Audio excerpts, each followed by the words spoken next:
بسم الله الرحمن الرحيم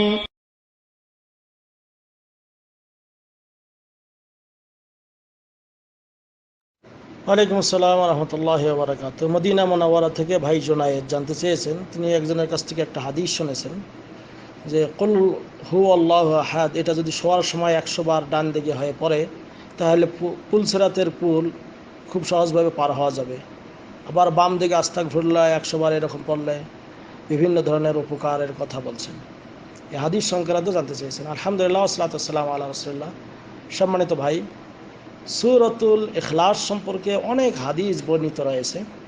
তা বিশুদ্ধ যেটা হাদিস সেটা হলো সুলুসুল যে আন্নাহা তা'দিলু সুলুসুল কোরআন, সূরাতুল ইখলাস যেটা কুল হুয়াল্লাহু আহাদ, এটা পড়া এটা খুবই গুরুত্বপূর্ণ।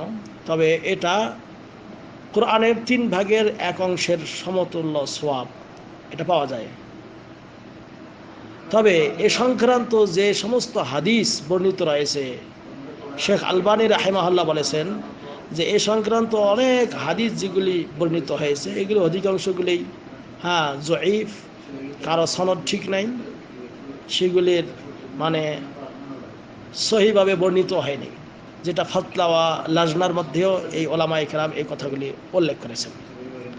যেমন অনেকে বলেন যে এই সূরা পড়লে 100 বার পড়লে এই হবে, 100 বার পড়লে এই হবে, ইত্যাদি ইত্যাদি যে কথাগুলো আপনি বললেন, বা কেউ 50 বার পড়া, কেউ 1000 বার পড়া। তা মূল কথা হলো এই কোরআনুল কারীমের এই সূরাটি খুবই গুরুত্বপূর্ণ সূরা। আপনার এই সূরাটি নবী করিম সাল্লাল্লাহু আলাইহি ওয়াসাল্লাম ব্যবহার করতেন কিভাবে, বিশেষ করে তাআওয়াজ যখন পড়তেন, মানে প্রত্যেক নামাজের শেষে এই সূরাটি তিনি একবার করে, ফজরের নামাজের পরে 3 বার করে কুল হুসরা 3 বার, ফালাক 3 বার, নাস 3 বার পড়তে বলেছেন। ফজরের নামাজ পরে, মাগরিবের পরে 3 বার করে পড়তে বলেছেন। আর অন্য নামাজের পর 1 বার করে, আবার বিকালে 3 বার করে, সকালে 3 বার করে পড়তে বলেছেন। ঘুমানোর সময় কেউ যদি কুল হুসরা 3 বার পরে থুথু দিয়ে মাথা থেকে যতদূর হাত যায় মালিশ করে, এটা করতে পারে। নাস, ফালাক, ইখলাস এরকম করে মালিশ করবে, তাহলে আল্লাহর পক্ষ থেকে যে তার কোনো ইনশাআল্লাহ ক্ষতি হবে না। এটা শোয়ার সময় এই কাজ করতে হবে।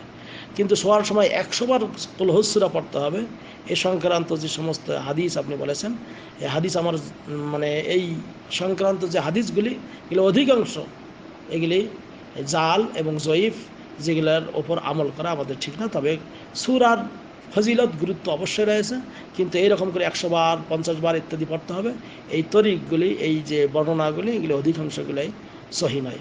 কাজেই এইগুলি এমন করে না করে যেটা বর্ণিত আছে সেটা আমরা পড়ার চেষ্টা করি। হাযা আল্লাহু আ'লাম বিস-সাওয়াব ওয়া সাল্লাল্লাহু আলা নবিয়িনা মুহাম্মদ। আসসালামু আলাইকুম ওয়া রাহমাতুল্লাহ।